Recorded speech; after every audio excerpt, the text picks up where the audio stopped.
important to pay attention, and it's smart to pay attention because a lot of these things happening in international countries can happen right here in places where we live, and you know, you can never count out the type of control that the government wants to have on the public.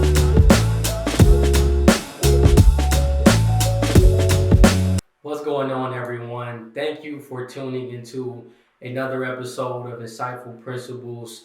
If you're listening and watching to this episode, please do me a favor and like, subscribe, and share.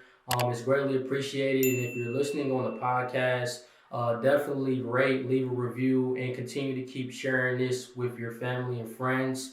Now, within this content, what I'm going to discuss is the different types of stablecoins, and I'm also going to go into some of the talks of regulations with stablecoins. So stablecoins has been a very prevalent topic within these last few years due to the flexibility of having a stable currency in comparison to investing in cryptocurrencies such as Bitcoin or Ethereum. It can be volatile, so a lot of people tend to want to utilize stable coins for more just liquidity and also more stability within the market. And then also stable coins have a lot of benefits with being able to send money internationally. And I'm going to discuss that all throughout this episode as far as the use cases for stable coins, and also going through the different categories, because you have stable coins that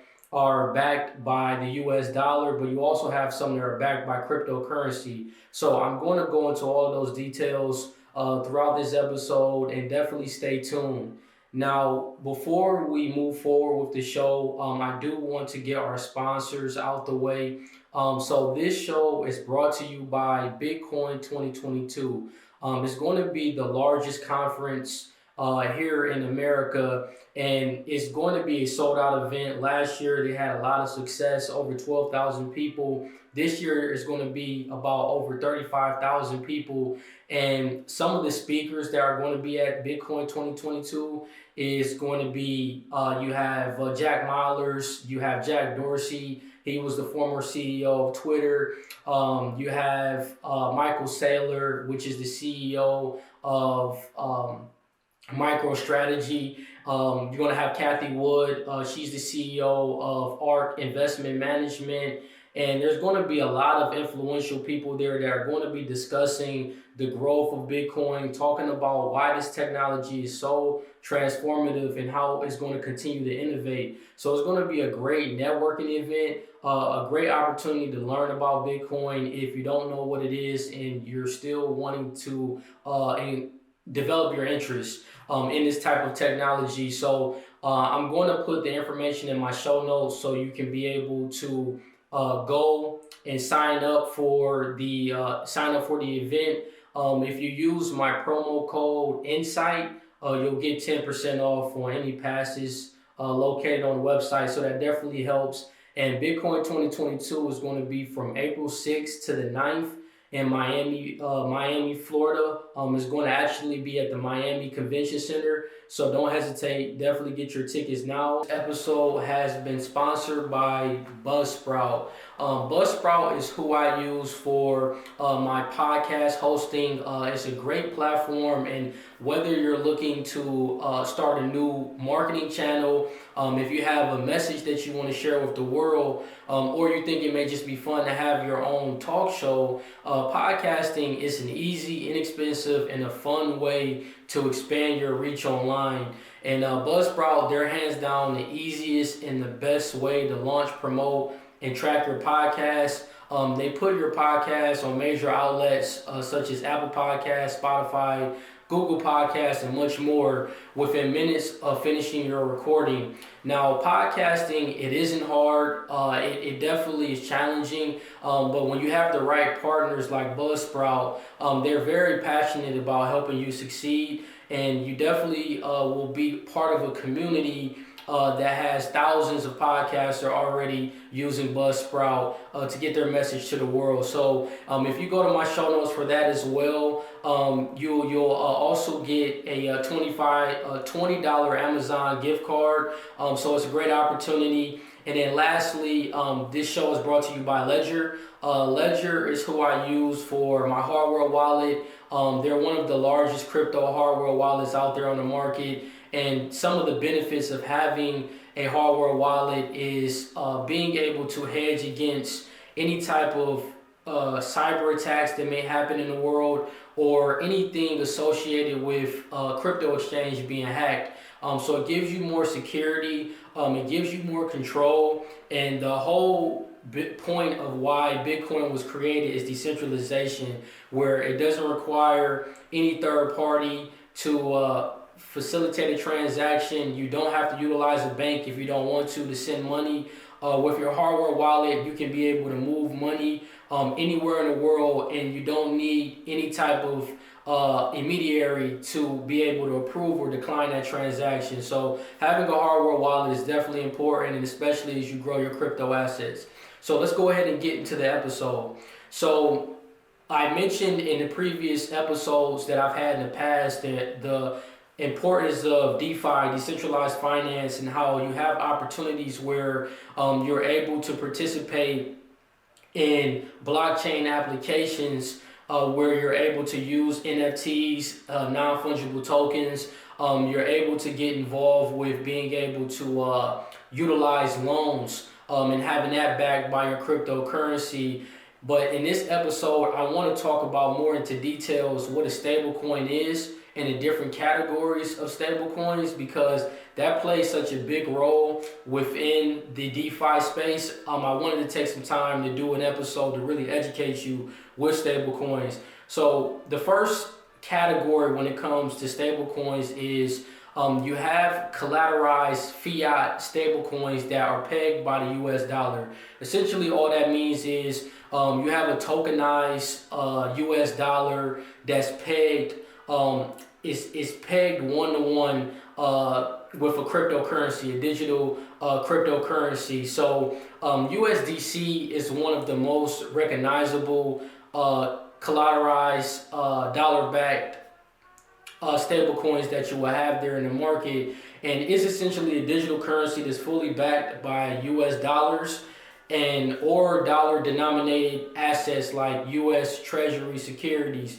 Now the USDC reserve assets, they're regulated by US financial institutions, and USDC is actually managed by a company called Sentry, and they are an association that was co-founded by Coinbase, which is one of the most well-known crypto exchanges, and also Circle, which is a financial technology company. So USDC is one of the most well-known and the top dollar-backed stablecoins that you'll hear about. A lot of major institutions are actually using stablecoins on their balance sheets as a reserve asset. So essentially, like I mentioned, USDC is just a stable coin that's backed by the US dollar, and it's a tokenized US dollar that's pegged one-to-one with the value of the US dollar. Now, some of the pros of USDC is, of course, the low volatility.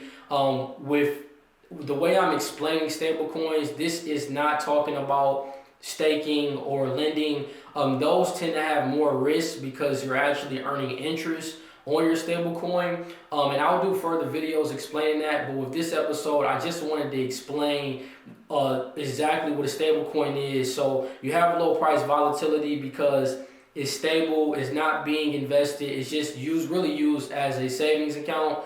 And it can be used as a hedge against inflation, and is fully backed by U.S. regulated reserve assets. So some of the cons is there's no price appreciation, like I mentioned. It's not actually being invested into something.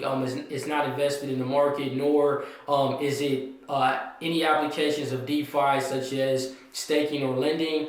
And then the mix of the reserve assets are not fully disclosed. From what I read online, it did say that it is the reserve assets of U.S. Treasuries, but it's not really certain what all of the reserve assets are. So that's one thing to keep in mind, and it's not immune to price inflation when it comes to the U.S. dollar. So you have to also keep that in mind. Some of the most known use cases for USDC is that it can be used as a hedge against volatility. So investors, they have the opportunity to reduce their volatility in their portfolio, especially if a majority of it is in cryptocurrencies where that's actually directly fluctuating a lot. Adding some stable coins could provide some more of that stability. And remittances is another major one, which is a key use case for sending money internationally across the borders. Recipients can actually store USDC without having to utilize a bank account. So that definitely is a very big benefit for individuals in international countries that don't really want to use a bank account, or it's a solution for the unbanked people out there that don't already have a bank account. It's also a hedge against inflation. In countries where the currency is completely devalued, I've talked about before with Turkey with their lira currency, is completely devalued due to government regulations and also just policies that have tremendously made their money worthless. You also have, like I mentioned, with Venezuela, with them experiencing a lot of hyperinflation. A stable coin such as USDC can provide a solution, and it certainly can help when it comes to being able to have a store of value, being able to have your value of your money maintained and not devalued. And then lastly, you have interconnected blockchains. There are other use cases for USDC. So all a blockchain is a distributed ledger of information that records transactions on the network. So Ethereum, Solana, and Tron, there are all supported blockchains that utilize USDC, and it can be used to integrate payment systems and applications on these blockchains. Now, the final category that I wanted to talk about is collateralized crypto. You have stable coins that are backed by an actual cryptocurrency, such as the DAO, and that is DAI, is the symbol. And DAO is a decentralized stablecoin, and they're actually created by the MakeDAO. And a DAO is a decentralized autonomous organization. And the difference really between USDC and the DAO is that the USDC is more, you have centralized authority, is backed by fiat currency, which is the dollar, whereas with the DAI, it's a decentralized stable coin. And the MakeDAO, they're actually the ones that actually back this stable coin. So it is decentralized in one aspect, and then centralized with where you have USDC. So those are the main differences between the two.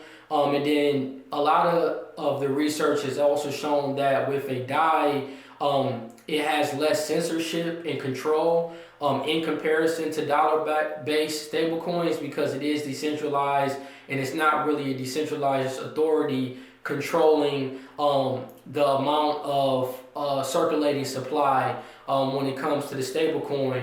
But you also have to keep in mind that with the DAI, with the MakeDAO, the company that actually created it, they are actually the ones that are backing it. So you have to keep aware that there are risks with both of these different stable coins, and you have to really just do what's best for your situation.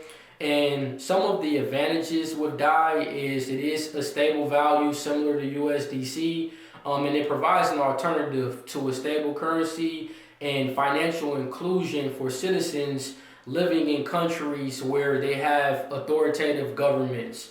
Now, decentralized freedom is probably one of the best use cases when it comes to using a decentralized stablecoin such as a DAI.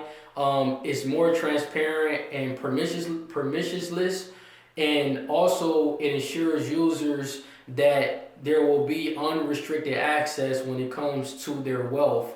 You have some governments such as Zimbabwe that have been known to impose limitations on citizens' access to their currency by placing daily and monthly withdrawal caps with their bank accounts. That's insane. I mean, could you imagine here in America if the President Biden came out and said that we're going to put a cap on how much money you can take out of your bank account? But it's also important to pay attention, and it's smart to pay attention, because a lot of these things happening in international countries can happen right here in places where we live. And you can never count out the type of control that the government wants to have on the public. I mean, when you think about CBDCs, central bank digital currencies, it has these same type of elements where they want to be able to control when and how people can use their money. Now, back in 2019, Zimbabwe actually imposed weekly withdrawal amounts, limits as low as 20 Zimbabwe dollars. And more recently, we have not too far from here in America and Canada, in 2022, the Canadian government evoked emergency powers to freeze bank accounts of some of the protesters. Now, for those of you that may not know what transpired or what led to this in Canada, just to give you a synopsis of the situation, in Canada, there were drivers that were protesting against not taking the jab, and pretty much the government said that, hey, you gotta work in order for you to cross the borders to make deliveries in your trucks. You have to have the jab. And a lot of the drivers really spoke up, and they protested and said, I'm not doing this. I don't feel it's fair that I have to do something and have to give up my beliefs and my values to be able to take something that I don't feel is the best for my health. So I really felt that was very strange that they were trying to force them to take that in order for them to cross the borders to make deliveries, when they're going to mostly be in their truck their entire time. So you had people that were coming out and supporting these truck drivers and the protesters and helping them be able to financially take care of themselves because they were on strike. And pretty much the government came out and they put the freeze on their bank accounts. So I really think that, a lot of these things happening internationally, everything going on with Russia and Ukraine, with all of these different global elements, we have to pay attention, and we have to always keep our eyes open beyond here in America, because the world is such a big place.